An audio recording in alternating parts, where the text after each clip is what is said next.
The moon was still rising when they brought her forward. Sarah kept her chin level. She had practiced this.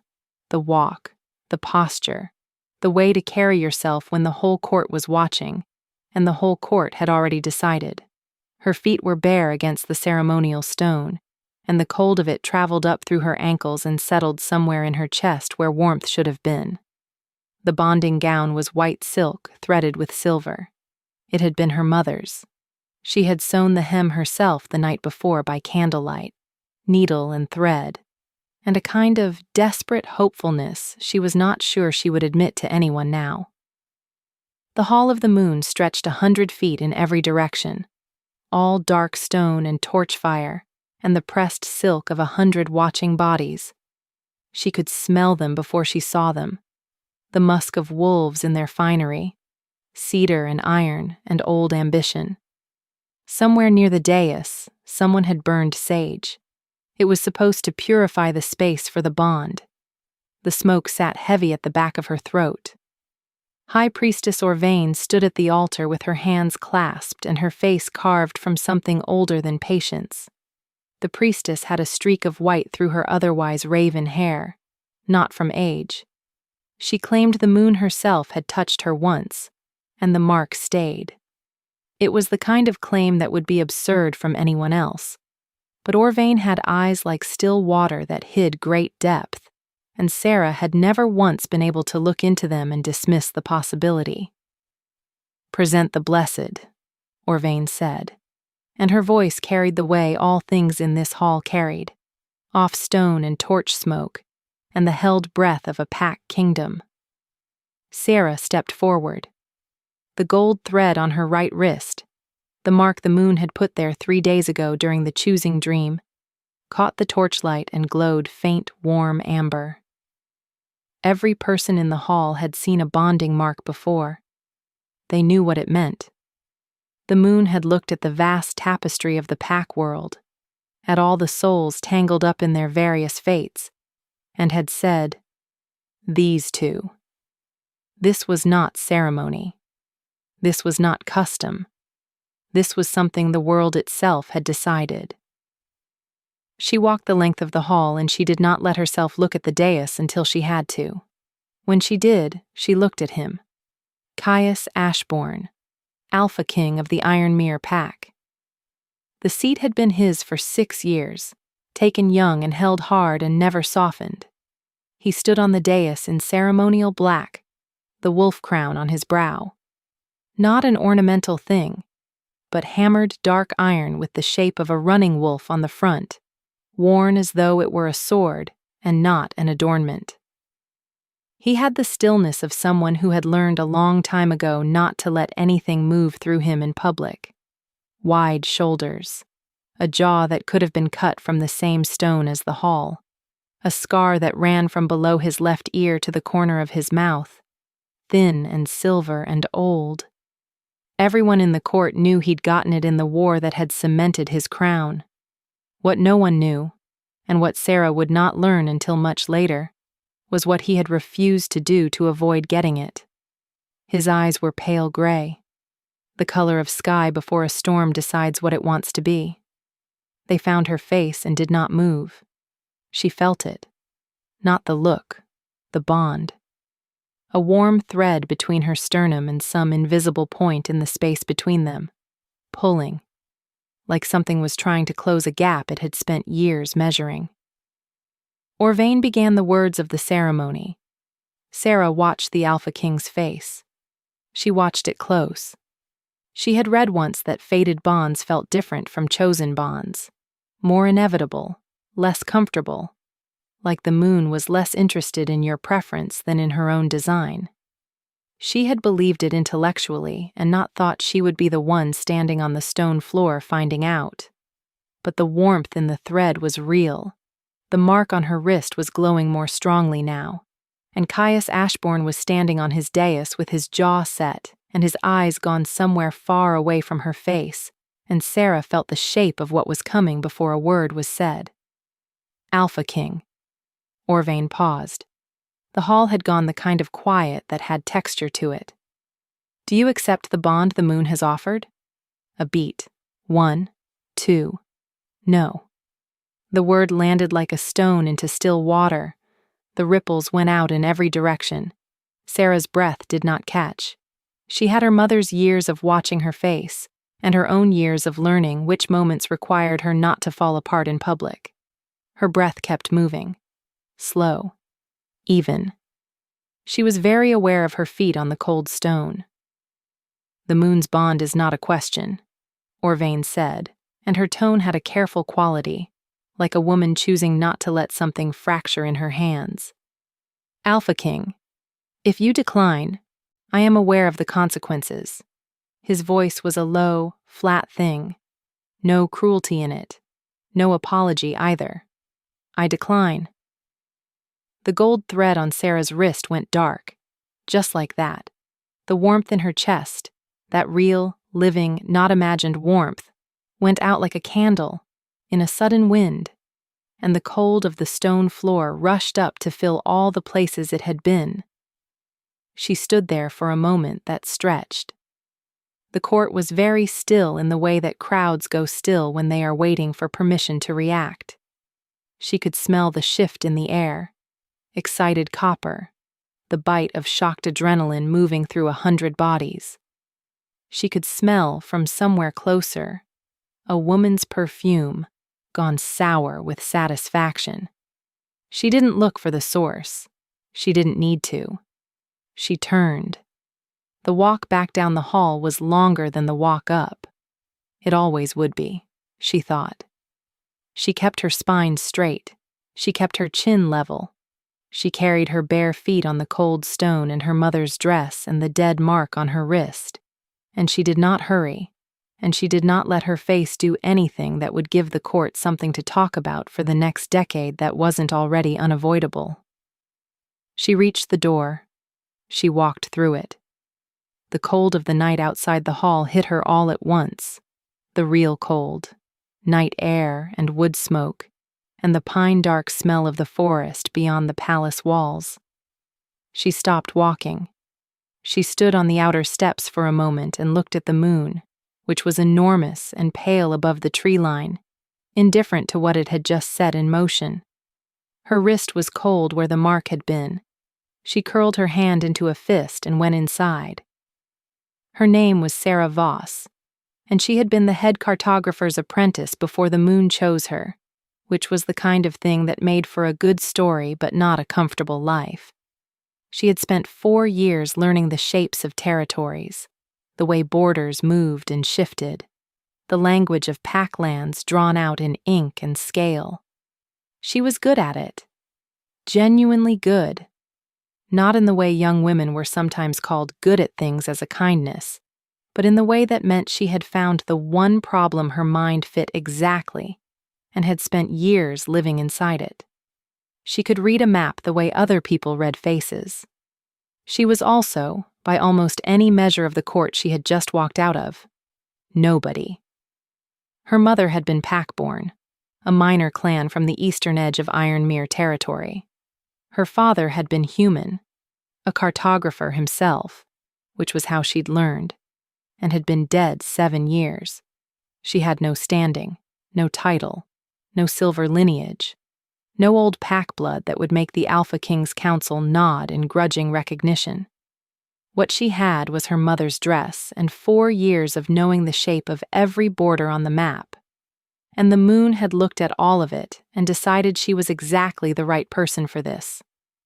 The moon had a sense of humor, or a plan. At this point, Sarah was choosing not to speculate. She had a room in the lesser wings of the palace, a courtesy extended to all those called for a potential bonding ceremony, which could run for a week while the chosen were prepared, and the king was given time to meet his fated mate. She had been here 3 days. In those 3 days, she had not seen Caius Ashbourne once. She had not been brought before him, had not been given an audience, had not been introduced by any of the household staff as anything other than the girl who was staying in the East Wing. She had told herself this was because kings were busy, because the preparation period was meant to be about the chosen, about centering yourself in the bond before the ceremony. She had told herself this as sincerely as she could manage. She took the dress off. She hung it carefully in the wardrobe, because it was her mother's, and the small act of care was something to do with her hands. She put on plain clothes. She sat on the edge of the bed in the quiet of the East Wing room and looked at her wrist, which was just a wrist now. Nothing remarkable. She had been chosen and declined, in that order, and she had to figure out what happened next. There was a knock at the door. "Come in," she said, because her voice worked and it seemed important to demonstrate that. The woman who entered had to duck slightly to get through the door frame, not because she was especially tall, but because she wore her hair in an elaborate upward arrangement pinned with what appeared to be actual bone, carved smooth. This was Maris, the court healer, who had been assigned to the bonding candidates for the week, and had spent 3 days being the most sensible presence in Sarah's life. She had a healer's hands, large, careful, slightly calloused across the palm from decades of bandage work and pestle grinding. And she moved like someone who had learned long ago that moving slowly in a crisis prevented additional crises. "I'm fine," Sarah said, before Maris could ask. "I didn't say you weren't." Maris came in and set a small clay pot of something on the table. Tea, probably. She always brought tea. "I'm here because the High Priestess sent me." "The priestess?" "Orvain wants you to stay." Maris sat in the chair across from the bed, folding her hands in her lap. The declined bond doesn't dissolve the moon's mark entirely. It only goes dormant. You'll feel it again if you're within close range of him for an extended period. That's not common, but it's happened. The priestess believes the moon intends the bond regardless. Sarah let that sit for a moment. He said no. He did. Clearly and publicly. Also clearly and publicly. She looked at Maris. "And the priestess thinks I should stay." Maris picked up the clay pot and poured 2 cups. Her hands were very steady.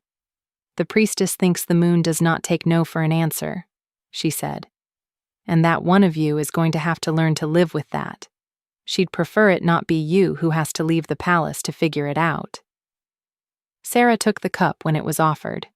The tea was something herbal and faintly sharp, willow and something else she couldn't name. She held it in both hands for the warmth. "What do you think?" she asked. Maris was quiet for a moment. She had a quality that Sarah had noticed in their 3 days together. She thought before she spoke, not because she was slow, but because she was honest, and honesty required care. "I think," she said finally, "that the Alpha King is the most stubborn man I have treated in 30 years of medicine, and I have treated men with arrows in them who refuse to stop moving." She paused. "I also think whatever he said tonight had nothing to do with you." Sarah felt that land somewhere. "You don't know that," she said. "No," Maris agreed, not unkindly. "But I know him. And the man who stood on that dais looked like someone doing something he thought he had to do." She pressed her lips together. "There's a difference between a man refusing you and a man refusing the thing you represent." Sarah didn't answer. She drank her tea. Outside the window, the moon was still large and still indifferent, and the forest beyond the palace walls was full of the ordinary sounds of the night: wind in the pines, the distant howl of pack wolves running free, the creak and settle of very old stone. She was nobody from the eastern border with ink-stained hands and her dead father's skill, and the moon had put her name next to a king's. She would stay. Not because she expected anything, not because the warmth in the thread had felt like something that could be real between 2 actual people. She would stay because she had walked the length of that hall with her spine straight, and she was not going to walk out of the palace and give the court the ending they were waiting for. She would stay, and she would see. The palace in the days that followed was a particular kind of uncomfortable, the way a room is uncomfortable when the fire has gone out, and no one wants to be the one to admit they're cold. The court moved around Sarah with the elaborate politeness of people who had seen something embarrassing and were choosing not to reference it directly. She got the eyes, the quick ones, slid sideways when they thought she wasn't looking, and the too careful smiles, and the conversations that stopped a half-beat before her arrival and resumed a half-beat after. She went to the palace library. This was not strategic. This was where she was useful, and the library had maps. The Ironmere collection was extraordinary. 5 centuries of territory records, border negotiations, the shape of the pack world drawn in a dozen different hands across a dozen different centuries. Sarah pulled on gloves and got to work and let the familiar smell of old parchment and leather binding be the thing she lived inside for a few hours at a time. On the second day, Lord Caden Vrell found her there. Caden Vrell was the council's representative from the Northern Reach, younger than most council members, maybe 35, with the easy bearing of a man who had never had to convince anyone he belonged in a room. He wore his hair slightly too long for court fashion, and had a habit of tilting his head when he listened that made him seem genuinely interested even when Sarah suspected he was calculating something. He leaned against the shelves beside her table and looked at the map she was working on. "You're retracing the Vesson boundary," he said. "The current record has a 3-mile error in the eastern edge," Sarah said, not looking up. "It's been there for 60 years. Someone should fix it."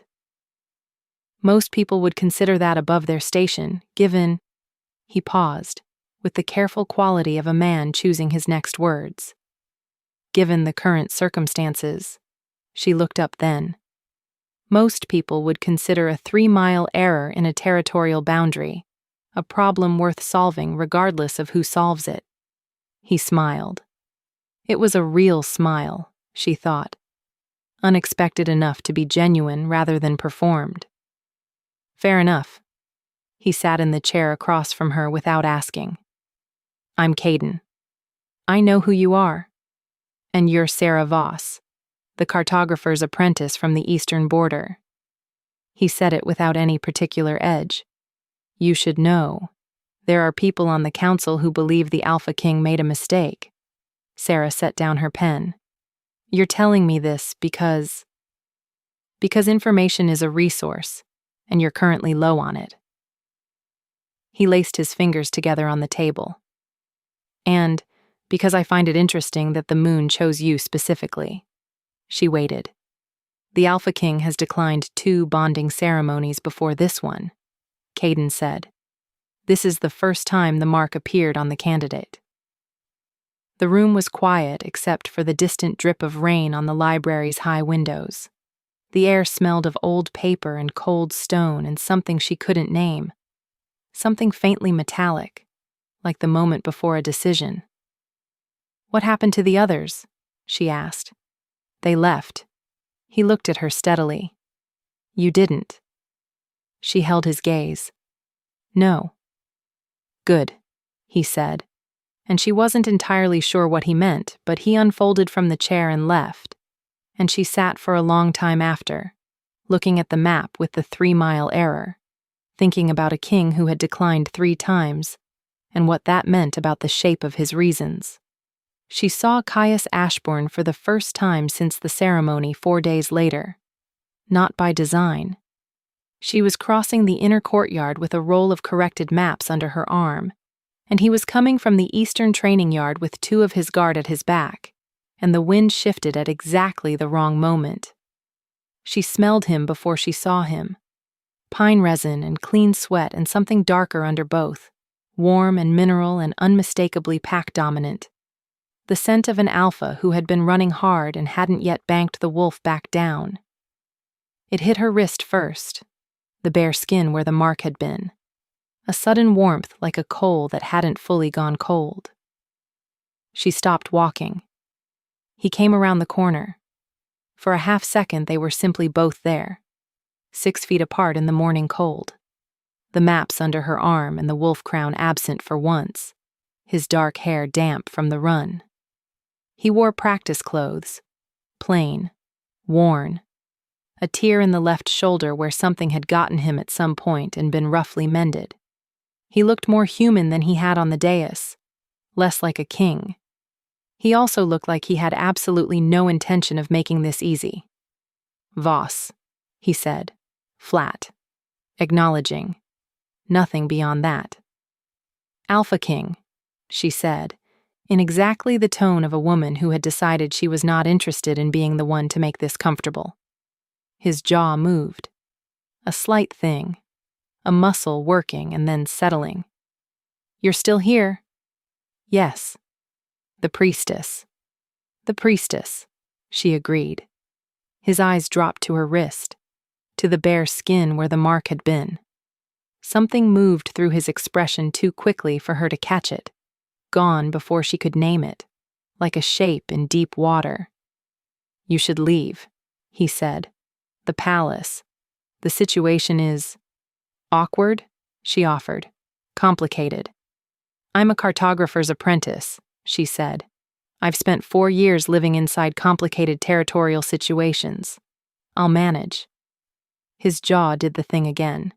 She was cataloging it now. The way it tightened when he was pushing something down. The way the scar along the side of his face went pale when the rest of him was flushed from the run. "The court will not be kind to you," he said. And his voice had dropped just slightly, and there was something in it she wasn't expecting. Not coldness, and not pity. Something that was adjacent to both. "The court," she said carefully, "was already not kind to me. I was still there at the end of the hall." She walked past him. She felt his eyes on her back for longer than she would have expected, the awareness of it prickling between her shoulder blades, like a held breath. She did not turn around. She walked all the way to the library door and went inside and set the maps down, and stood for a moment with her hands flat on the table, breathing. Her wrist was warm. She pressed her palm to it and looked at the ceiling and thought about 3-mile errors and the shape of reasons. Caius Ashbourne did not think about the cartographer's apprentice. He ran the eastern boundary that afternoon, and he thought about troop rotations and the disputed territory along the Vesson border, and the council meeting that was happening in 2 days that had 17 problems attached to it. And he did not think about the way she had stood in the courtyard with maps under her arm and told him she was managing. He ran until his lungs burned, and the wolf under his skin was tired and quiet. And then he stood at the edge of the forest where the trees opened onto the meadow that overlooked the palace, and he put his hands on his knees, and he thought about her anyway. He had known when he saw her in the hall. He had known from the moment the bond thread pulled taut between his chest and the woman walking toward him in the white dress. He had known she was real, that the moon's mark on her wrist was real, that this was not the moon making an error or playing a trick. He had known all of it. He had said no anyway. He pressed the back of his hand to his mouth and looked at the palace below him, all dark stone and torchlight, and the 2 centuries of Ashbourne rule built into its walls. His father's rule before his grandfather's before that. A crown that had been held by men who understood what was owed to the pack, and who you could, and could not, put in the place beside you. Because the place beside the Alpha King was also a position that enemies would study, that rivals would calculate, that the wrong alliance could weaponize against everything the crown was meant to protect. Sarah Voss was from the eastern border. She was a cartographer's apprentice with no lineage and no title. She was brilliant. He had read the reports on the candidates long before the ceremony, and her file had sat in his hands for 20 minutes while he turned the pages of map corrections and territorial analyses that should have been done by someone 3 pay grades above her. And brilliant was not the problem. The problem was Rail. Ambassador Rail of the Vesson Pack, who had sat on the far side of that hall at the bonding ceremony with his third son in tow, and a proposition that had been 3 years in the negotiation and hung on a single critical condition: that the Alpha King of Ironmere either bond with a Vessin lineage daughter or remain unbound through the next treaty cycle, demonstrating that the Ironmere throne held no conflicting personal alliance. Ironmere was half the size of Vessin. The treaty meant 3 generations of border peace, children who grew up without the threat of war to the north.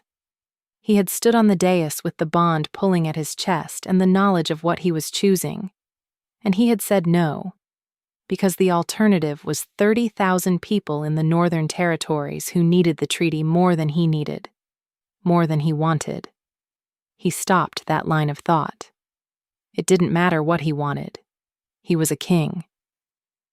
Kings did not particularly get to want things that conflicted with the shape of their duty, and there was nothing in the shape of his duty that had any room for the girl in the white dress who had walked back down the hall in front of the whole court, and never once let her face do anything they could use. He had watched her walk away. He had stood there and watched it, and his chest had felt like someone had put out a fire inside it, and he had thought, "Good. This is correct. This is the king's choice." He went back to the palace. The council meeting was on a morning when the rain came in hard off the mountains, sheeting against the tall windows of the chamber and making the candles necessary at mid-morning. 12 council members and the Alpha King, and the ghost of the declined bond sitting in the room with all of them, because nothing in a pack court was ever private for long. Caden Vrell raised the issue himself, because Caden had never been a man who waited for permission. "The Voss matter," he said, his voice carefully neutral. "There is no Voss matter," Caius said, from the head of the table. "The bond was declined. The moon's mark is dormant. The candidate stays through the week at the priestess's request, and then the situation resolves." "The moon's mark is dormant," Caden agreed, leaning back in his chair with the easy manner that Caius had spent 6 years trying to decide was insolent or merely confident. "It has also, I'm told, left a faint impression on her wrist, visible in direct light." Caius kept his face still. "Your point?" "My point is that the Vessin ambassador is also still in residence, and he has eyes." Caden tilted his head. "He knows what a dormant bond mark looks like. He's going to calculate accordingly." There was a silence at the table that had texture to it. "Then we ensure Rael has no reason to question the state of the bond," Caius said. "How do you intend to do that?" said Lord Marsh from the far end of the table. Old, blunt, with the directness of a man who had outlasted 4 Alpha Kings and knew it. "Without the girl leaving?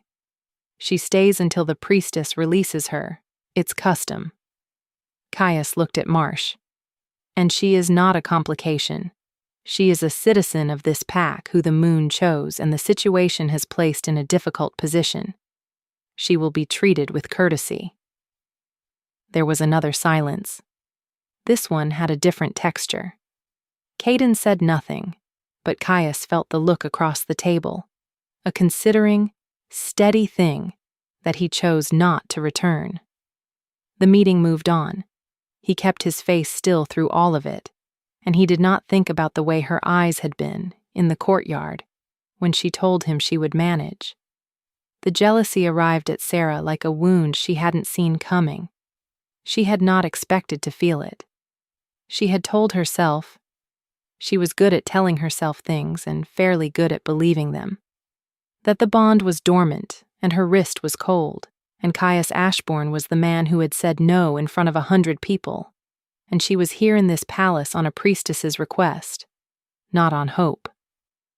She had told herself this sincerely and with some real conviction. Then she turned a corridor corner on the 5th day and found herself looking through the half-open door of the council anteroom at Caius, standing very close to a woman in rust-colored silk, Lady Isira of Vessin, the ambassador's daughter-in-law, here with the delegation. Tall, pack lineage beautiful, the kind of compose that came from growing up knowing you would always be exactly this kind of welcomed. She was saying something low, and Caius's head was bent slightly to catch it. The line of his shoulder tipped forward by a degree that the body does on its own, without asking permission. Sarah stopped walking. The feeling that moved through her was not dignified. It was hot and specific, and came with a tightening in her throat that had nothing to do with logic, because he had said no, and she was not here on hope, and it was not her business what the angle of his shoulder meant when he listened to a Vessan diplomat. She turned and went back the way she came. She went to the library. She pulled out the Vessan territorial records, the correct ones, the ones with the error she had been slowly untangling. She spread them on the table and she put her hands on the surface and she breathed through the feeling until it settled into something smaller and less hot. When she looked down, she noticed that her hands were shaking. She held them flat against the parchment until they stopped. This was the problem with the bond, she thought. The problem no one told you about when they described it. All warmth and completion, and the moon's own design. They did not tell you that even dormant, even rejected, it made every small, ordinary feeling enormous. It made jealousy feel like a blade. It made the mere bend of his shoulder toward another woman feel like something being taken, even though nothing had ever been given, even though he had been very clear. She was furious at herself for feeling it. She was also just furious. She opened the Vessan records and found the error she was looking for and fixed it. 3 miles corrected in careful ink, and the fury settled into the familiar shape of useful work. She did not notice, because she was not looking, that he came to the library doorway an hour later, that he stood there for a moment looking at her bent over the maps, and then turned away before she could see him, that his jaw did the thing it did when he was pushing something down. She didn't see it, but the bond felt it, faint and low and persistent, like an ember that has been told to go out and simply refuses. The assassination attempt had nothing to do with her. She would know that later. Later, in the small hours with Maris's hands on her side and the ceiling of the infirmary pressing down like the lid of a box. But in the moment, in the crashing present tense of it, there was only the sound of the hall of banners filling with shouting, and the press of bodies, and the Vessan ambassador's face going white, and the figure in the livery of the palace staff who moved toward the Alpha King with a blade that caught the torchlight wrong. She had been standing too close to the corridor entrance. She had been there because she had been asked, reluctantly, to present the corrected territorial maps at the formal diplomatic dinner. Caden had arranged it. Caius had not objected, and she had come in her best clothes with ink still faint on 2 fingers and the maps rolled under her arm. She had not been meant to be near the Alpha King, but the assassin had come from the corridor behind her, and the angle was wrong, and in the space between the blade's first movement and its arrival at its target, Caius turned.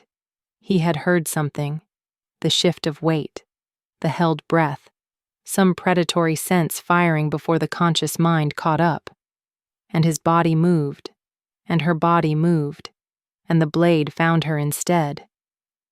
She knew it was wrong before she felt it.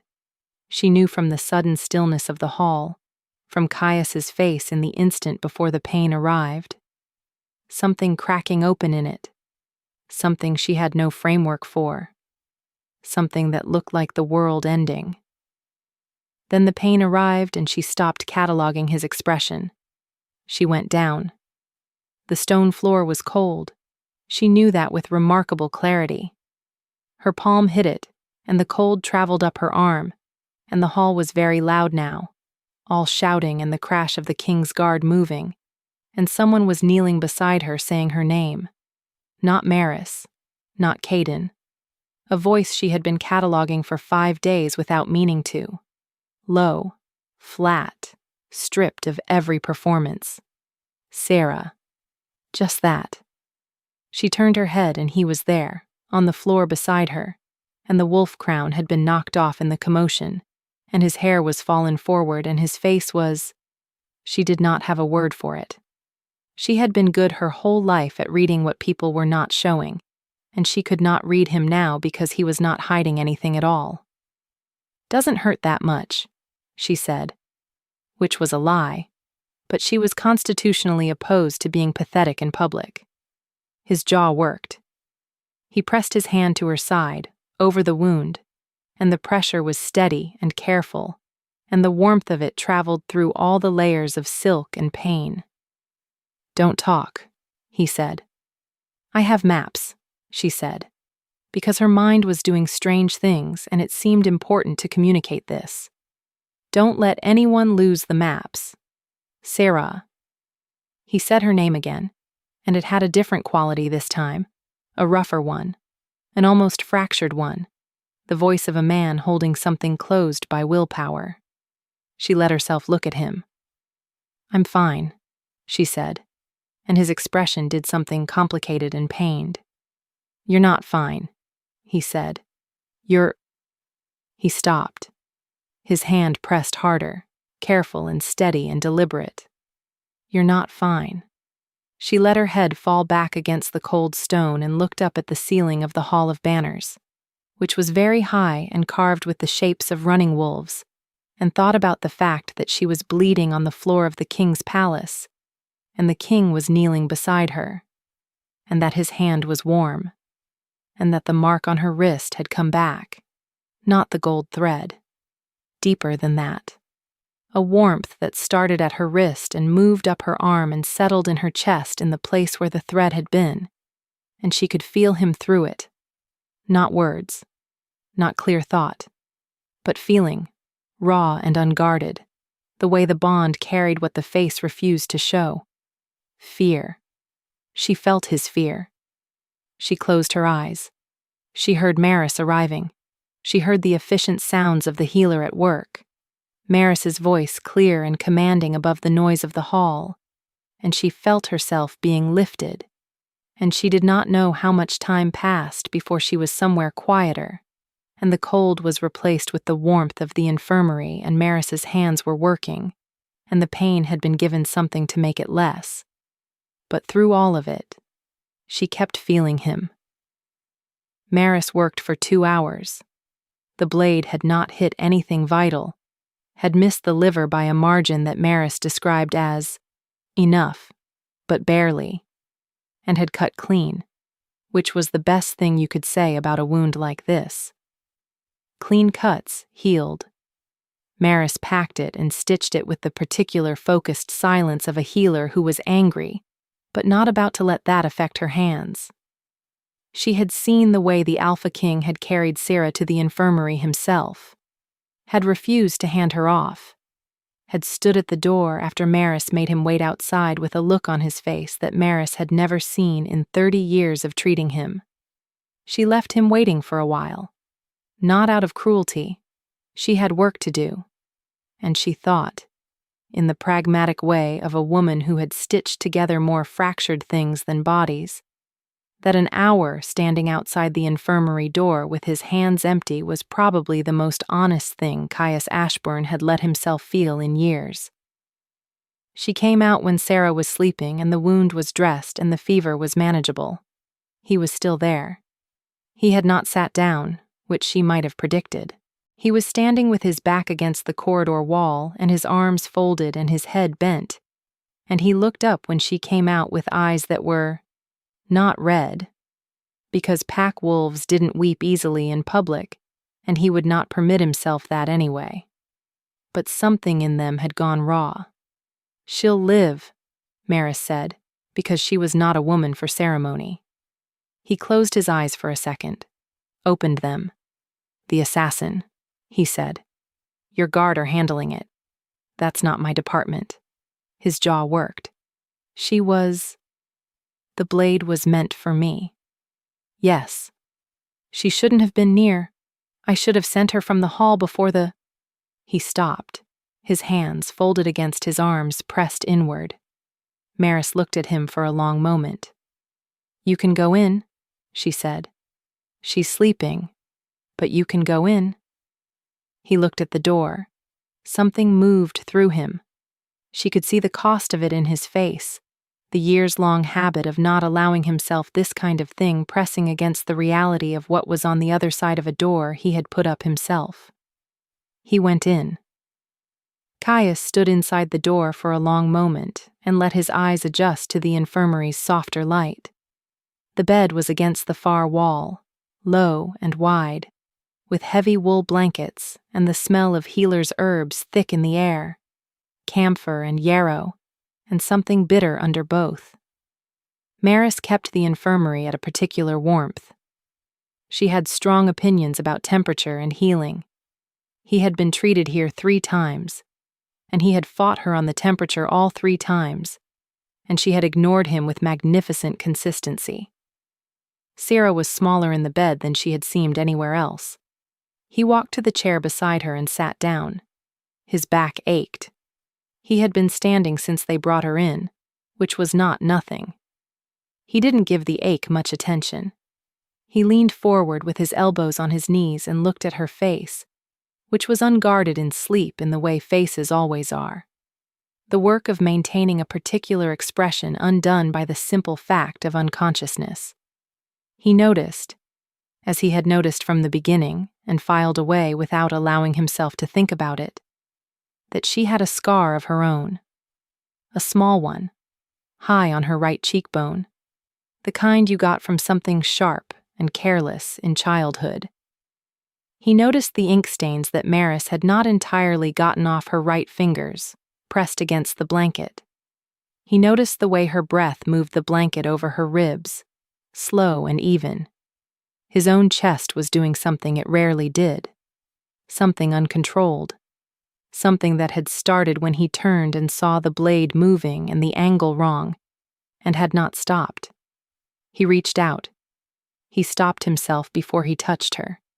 He put his hand back in his lap and sat with it, and sat with the reason, which was still the same reason it had always been: the treaty, the North, the 30,000 people in the border territories, and sat with the fact that reasons, however good, did not change what had happened tonight, or what it had cost him to watch it, or what was currently sitting in the center of his chest and refusing to be governed. He stayed until the small hours. She woke once, briefly, in the dim space between deep sleep and consciousness, and turned her head toward him. Her eyes didn't fully open. She made a sound that was not words. He leaned forward. "Still here," he said. She made another sound. Settled. He sat back. He looked at the wall for a while. He thought about the treaty and the northern territories, and the weight of the crown that was sitting somewhere in the Hall of Banners on the floor because he had not stopped to retrieve it. He thought about 3 bonding ceremonies and 3 refusals, and the careful architecture of duty he had built over 6 years. Every stone placed correctly. The whole structure designed to hold the Pack Kingdom safe from all the things that could fracture it. He thought about the way she had said, "doesn't hurt that much," bleeding on the stone floor, and the particular quality of a lie that was told not out of cowardice, but out of a determination not to be pitied. He sat in the chair at the side of her bed until light started on the windows. Then he went to find Caden Vrell. Caden was in the council anteroom, which surprised no one. The man was constitutionally incapable of sleeping through a crisis. "The treaty," Caius said, closing the door behind him. Caden looked up from the papers spread across the table. He had the look of a man who had been waiting for this conversation for several days. "What about it?" "The Vesson condition, unbound or lineage bonded." Caius stood with his hands behind his back. "If I break the condition..." "Rail walks. The treaty dies. We spend the next decade managing a northern border situation and hoping the next drought doesn't push them to open conflict." Caden's voice was even. "You know all of this." "I do." "Is there something else you wanted to discuss?" Caius was quiet for a moment. The early light was coming in through the narrow windows, and the hall outside smelled of cold stone and last night's torches, and somewhere under both, very faint, the warmth he had been carrying in his chest since he walked out of the infirmary. "The assassin," he said. "Who sent him?" Caden's expression shifted. "We're working on it." Working on it. The livery was legitimate. The man knew the hall's layout. Caden set down his pen. "There are 2 people in this palace with reason to destabilize the bonding situation, and one of them is the Vessin ambassador." The silence had an edge. "You think Rael sent the blade," Caius said. "I think Rael has an interest in keeping you unbound," Caden said carefully. "I think a living rejected mate is more complicated for him than a dead one. I think the condition of the treaty is more comfortable for Rael, if there's no possibility of the bond reasserting, and the moon's mark on a dormant bond disappears at the mate's death." He paused. "I'm not accusing, I'm observing." Caius stood very still. The picture it made was not comfortable. The picture it made was a man who had spent 6 years building a treaty to protect his pack, and had been, possibly, moving his pieces on a board where his opponent had set the rules. "The blade was meant for me," he said. "Yes, but if it had hit her at a slightly different angle." Caden stopped. His voice had gone careful. "The bond marks a living mate. A dead one takes the mark with her." Caius turned away. He walked to the window and put his hands on the sill and looked out at the early light on the eastern courtyard, where the training yard was quiet and the stone still held the cold of the night. The architecture of duty, the carefully placed stones. He thought about all of them. "If I end the treaty," he said, "Vessin moves against the northern border within 3 years. "Probably," Caden said, "though I'm revising my assessment of how much protection the treaty was actually providing. The pack needs the north to stay stable. The pack also needs to believe their king hasn't been managed." Caius said nothing. "There's another option," Caden said, from behind him.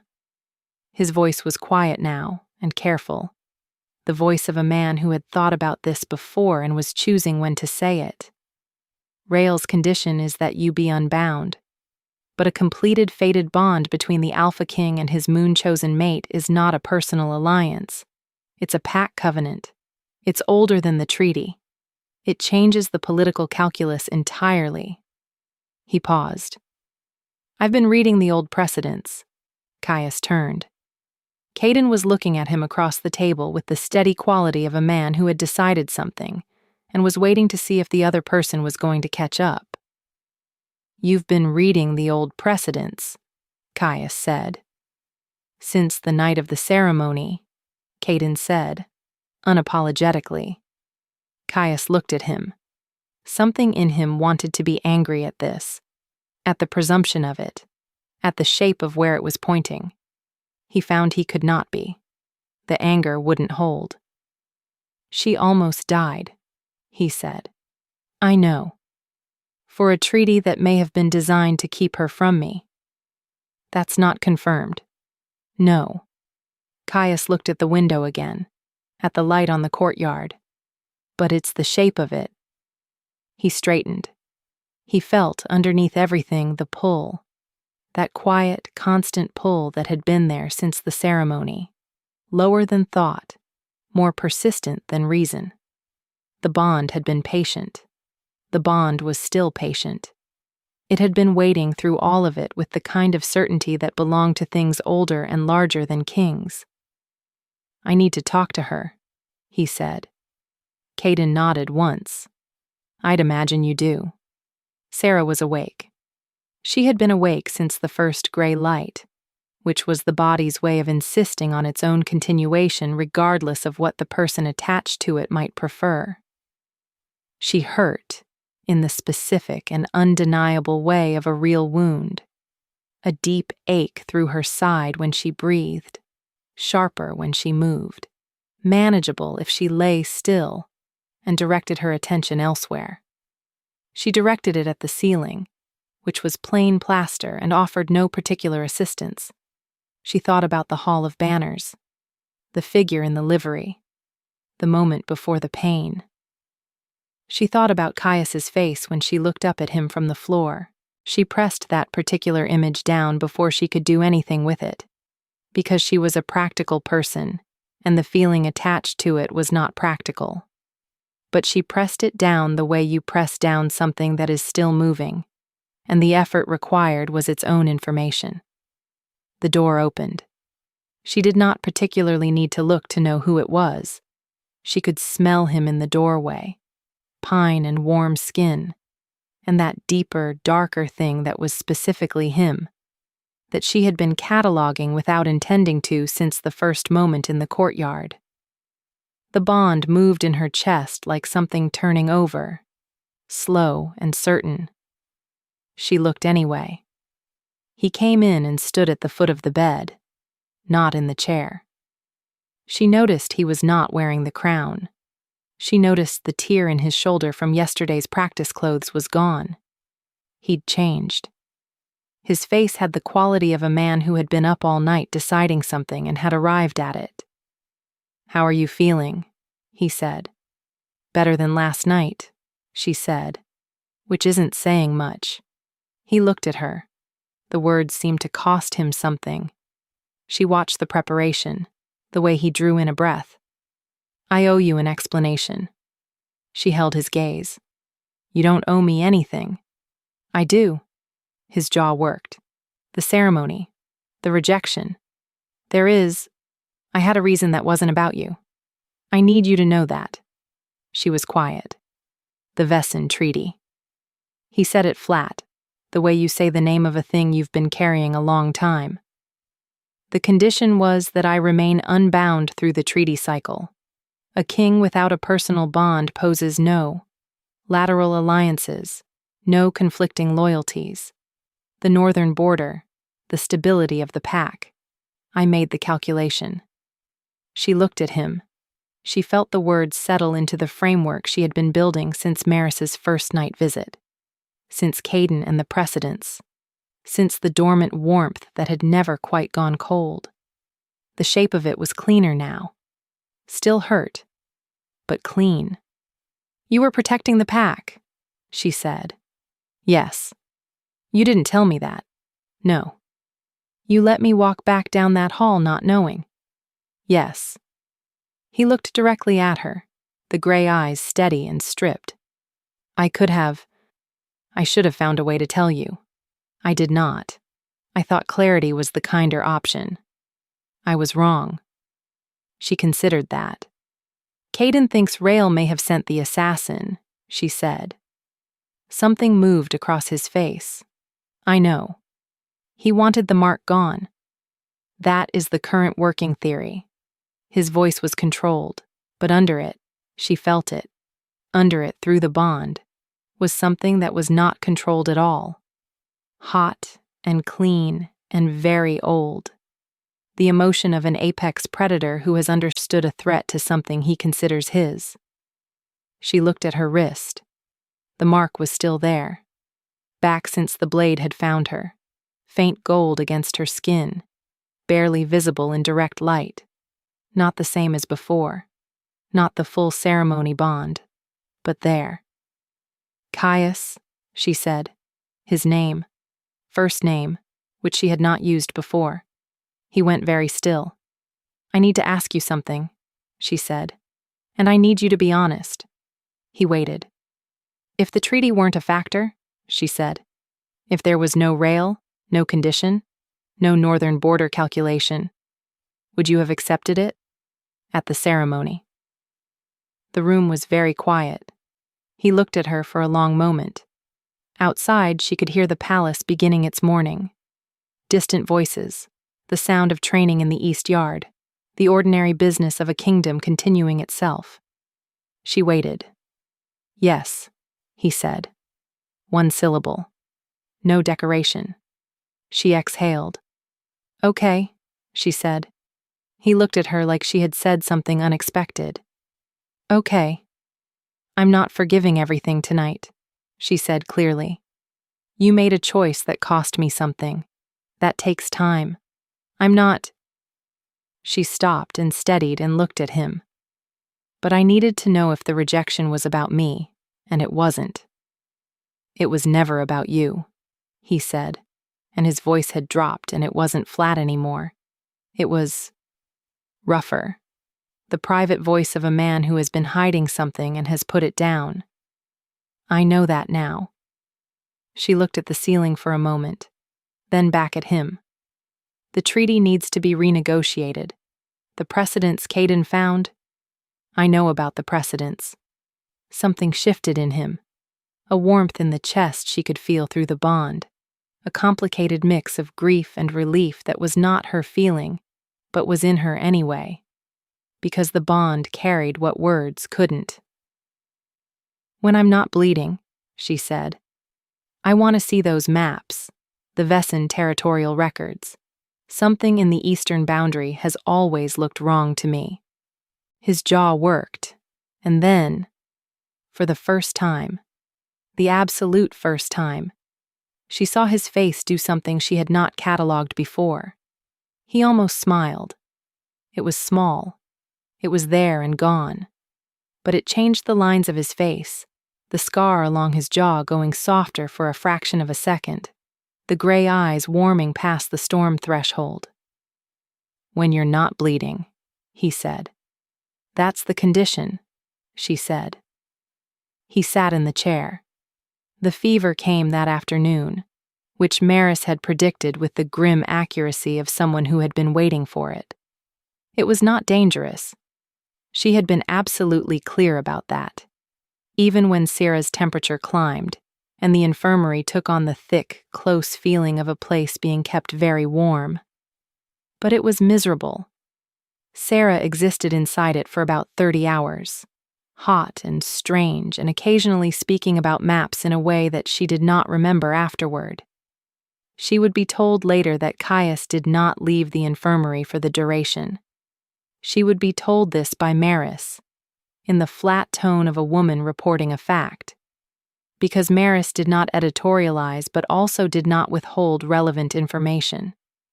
He slept in the chair. He ate what was brought to him. He argued with Maris twice, once about the infirmary temperature and once about the treatment protocol, and lost both times with the grace of a man who knows he's outmatched. He held her hand through the worst hours of the fever. She would not remember this, but the bond would, in the way the bond remembered everything.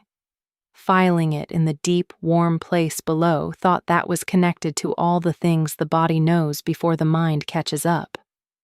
When the fever broke, she slept for 10 hours, and when she woke, the first thing she smelled was pine and warm skin, and the specific mineral dark scent that was his, and she turned her head, and he was there. Not in the chair. He'd moved it to the bedside, probably hours ago. His head was bent forward onto his folded arms, asleep, and the first pale light of very early morning was coming in through the infirmary's high window, and the wolf crown was nowhere in sight, and he was... She lay there, and looked at him, and thought about 3-mile errors, and the shape of things beneath the surface. She thought about the way his face had been on the floor of the Hall of Banners. She thought about yes. She lay there for a long time before he woke, and she let herself feel all of it. The warmth and the complication, and the part that was still bruised. The real bruise of having walked the length of that hall in her mother's dress. She let herself feel all of it, because she was a practical person, and practical people did not cover over the difficult feelings. They felt them correctly and then determined what to do. What she felt, underneath the bruise, was the impossible ordinary miracle of wanting him. The specific him. The man asleep in the chair with the ink-stained history of 6 years of hard choices on his face, and the scar that had never been explained, and the almost smile that changed the whole structure of his expression. She wanted him with the warm, particular, inconvenient certainty of something that was real. She also needed him to do more. not for her pride, for the truth between them.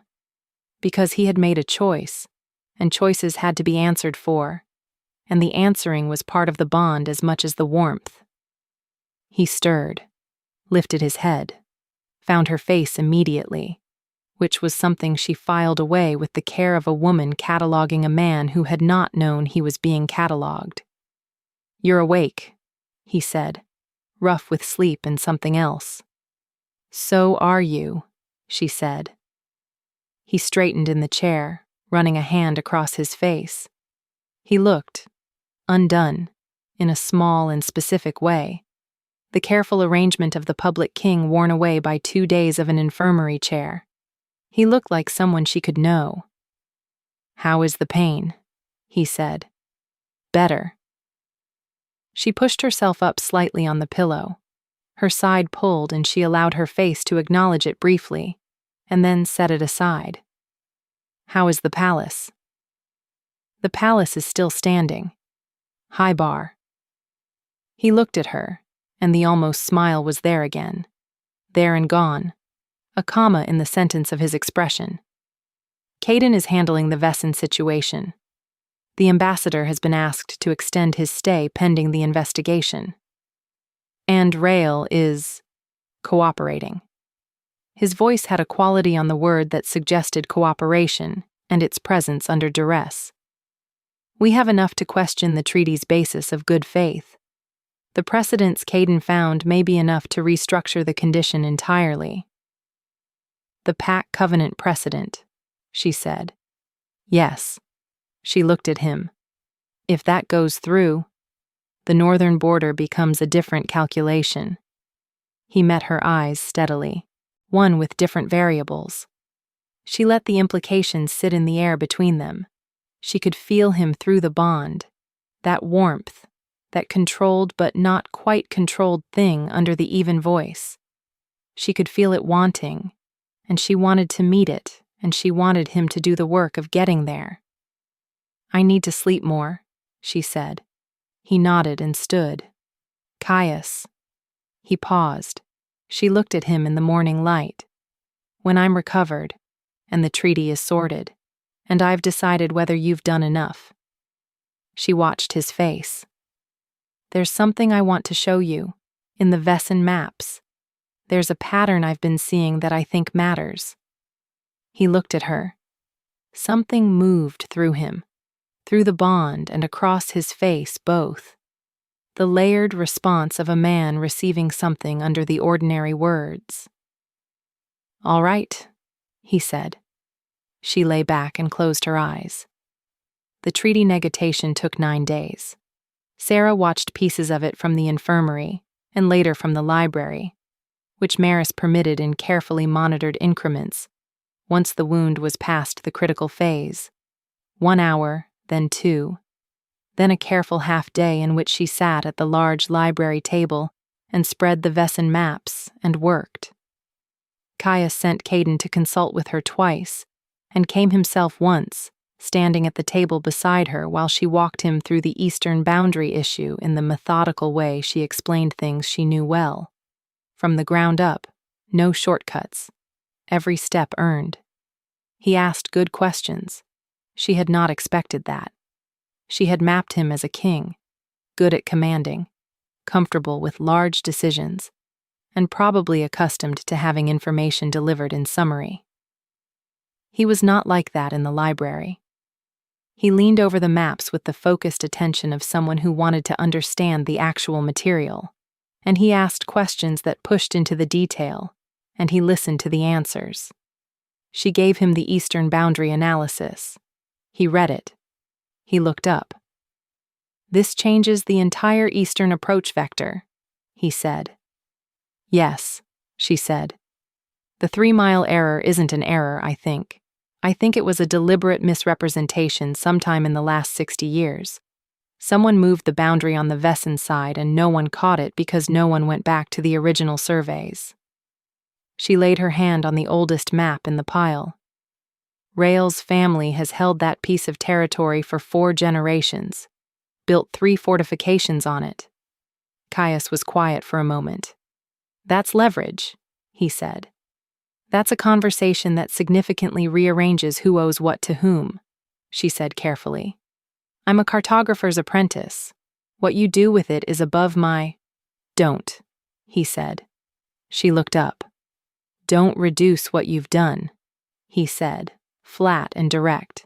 That map is 6 decades of a kingdom being lied to. Finding it is not nothing. She held his gaze. The bond was warm in her chest, and she was not going to dignify it with a response, but she let herself feel it. All right, she said. Then what you have is leverage that renegotiates the treaty from a position of strength, and a condition of good faith that Rael is in violation of, which means the unbound clause can be voided on grounds of the other party's bad faith, not on the Alpha King's choice. He looked at the map for a long time. Caden is going to enjoy this, he said. Caden already knows, she said. He worked it out about 4 days ago. He was letting me tell you myself. Something about his face changed. The slight tightening that meant he was processing a small betrayal that he was also involuntarily grateful for. How do you know what Caden was thinking? Because he's been coming to the library every day since I got here, she said. I've been reading him. He looked at her. You've been reading him. I read people, she said. It's a cartographer thing. You learn the shape of territory from all the different accounts of it. She looked back at the map. You're easier to read than you think you are. The room was very still for a moment. What do you read? He said, and his voice had the particular quality of a man asking a question he is not sure he wants answered. She considered him across the library table in the gray afternoon light. She considered the honest answer, and the safe answer, and the fact that she was a practical person who had been in this palace for 11 days, and had been almost killed, and had lay in an infirmary while he held her hand through a fever she didn't remember. Right now, she said. I read a man who has been doing something very difficult for a very long time and would like very much to be able to stop.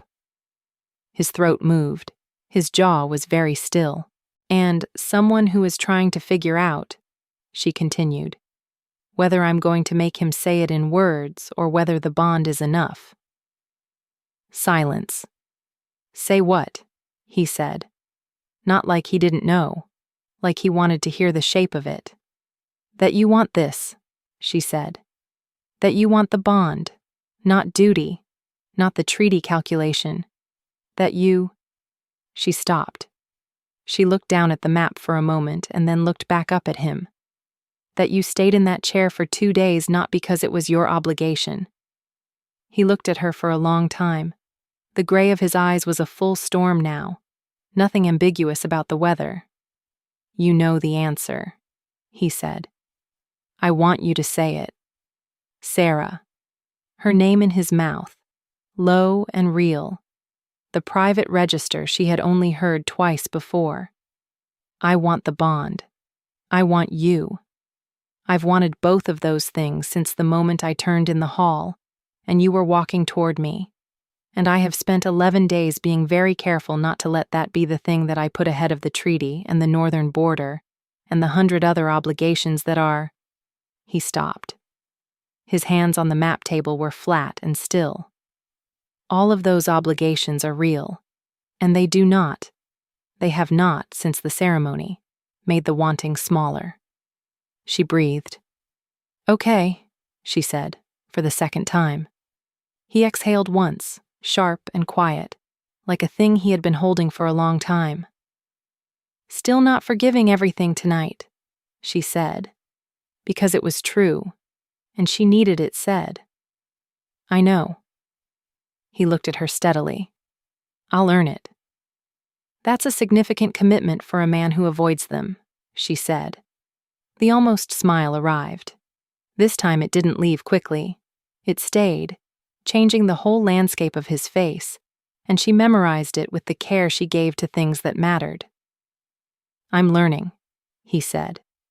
3 days later, the High Council convened, not in the small chamber but in the Hall of the Moon, the same hall where the ceremony had been, all dark stone and torch fire, and the weight of pack history pressing down from the carved ceiling.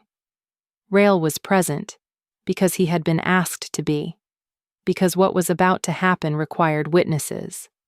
His face, when he saw who was walking in at the Alpha King's right hand, did something that gave Sarah a small, private, not entirely dignified satisfaction.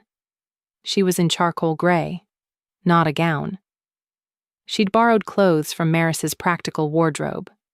A fitted jacket, good boots, her dark hair down because the updo required both arms above her head and her side was still a consideration. She had 3 rolled maps under her left arm. She walked without favoring the wound, because she had spent 2 days practicing walking without favoring it, and she was as ready as she was going to be. Caius walked at her right. The wolf crown was on his brow.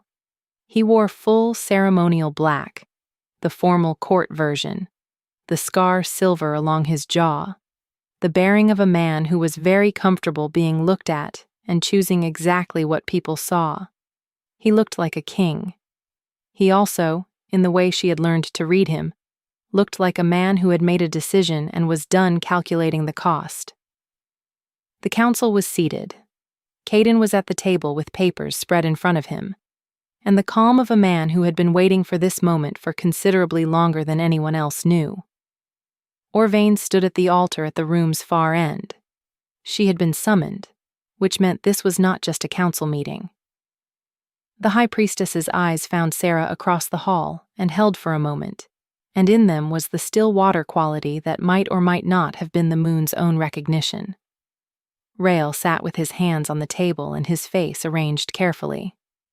Caius addressed the council. He laid out the cartographic evidence, Sarah's evidence, credited exactly as hers, not summarized, not appropriated, presented with her standing at his right hand, and her maps on the table, and her name attached to every finding. He laid out the Caden precedent on pact covenants and fated bonds. He laid out the good faith violation, and the eastern boundary misrepresentation, and the 30-year territorial theft that the 3-mile error had been hiding. He laid out the shape of what the treaty had really been.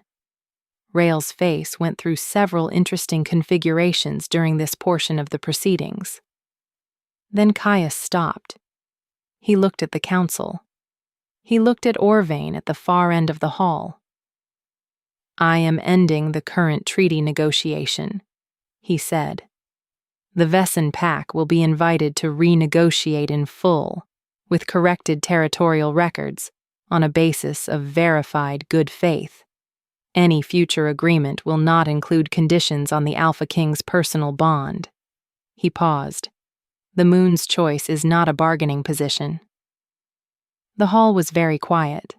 Then he turned.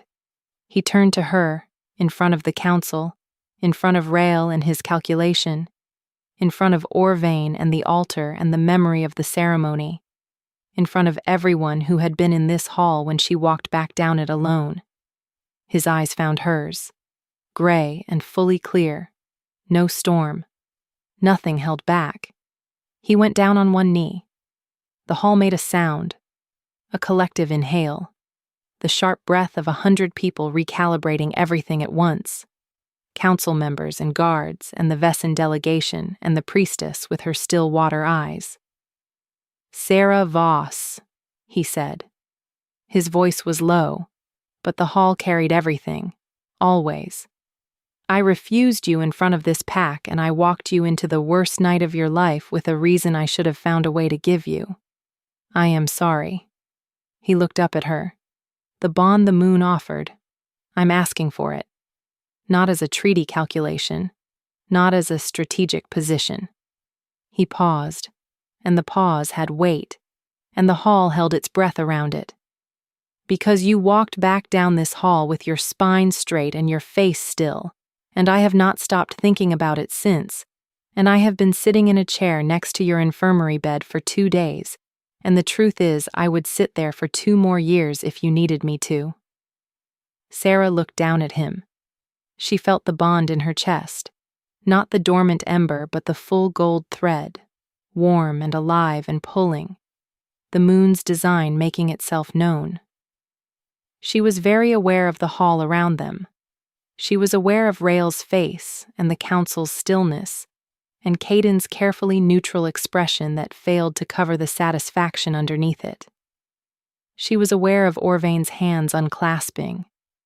She thought about the cold stone floor of the ceremony, the dead mark on her wrist, the walk back down the hall. She thought about the chair in the infirmary, the hand on her side, steady and warm. The word yes, flat and unadorned, when she had needed to hear it more than she had known. "Get up," she said. He rose. "I accept the bond," she said. Her wrist blazed gold.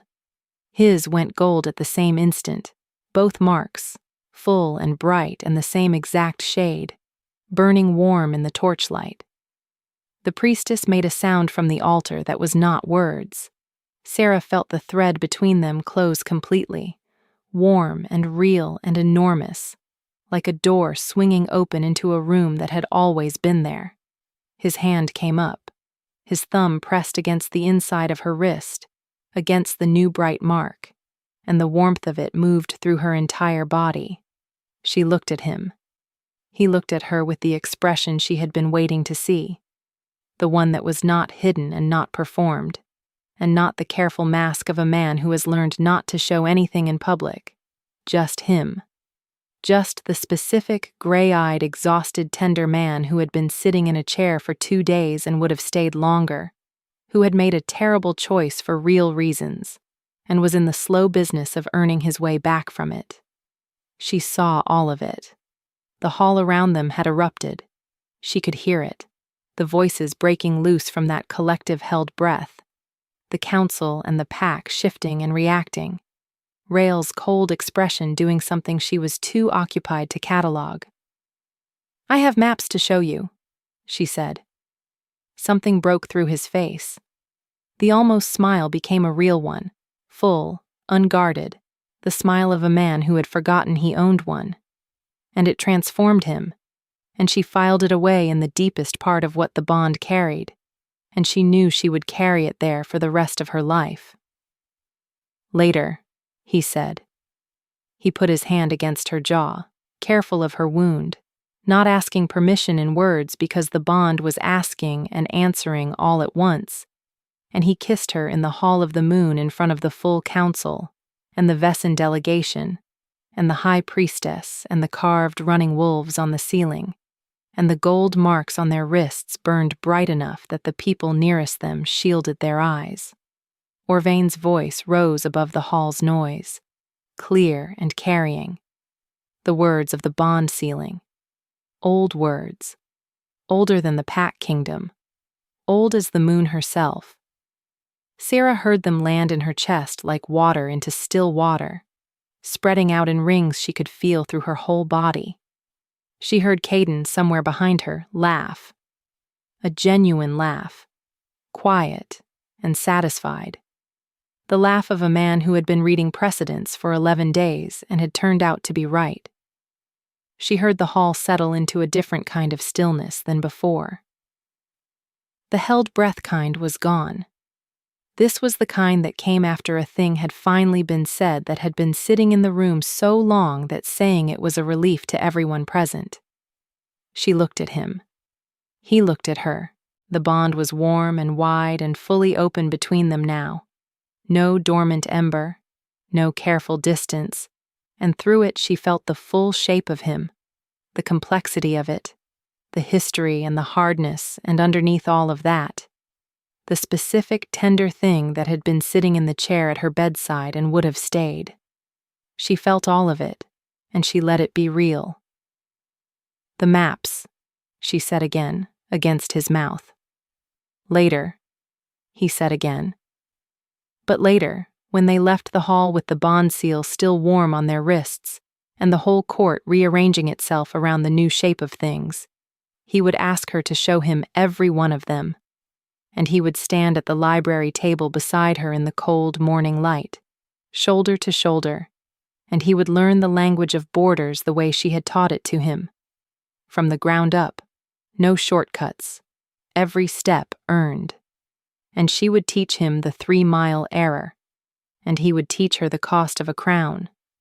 And the bond between them would carry what neither of them had words for yet, warm and patient and entirely certain, the way the moon had always been certain, waiting for the two of them to catch up to what she had already known.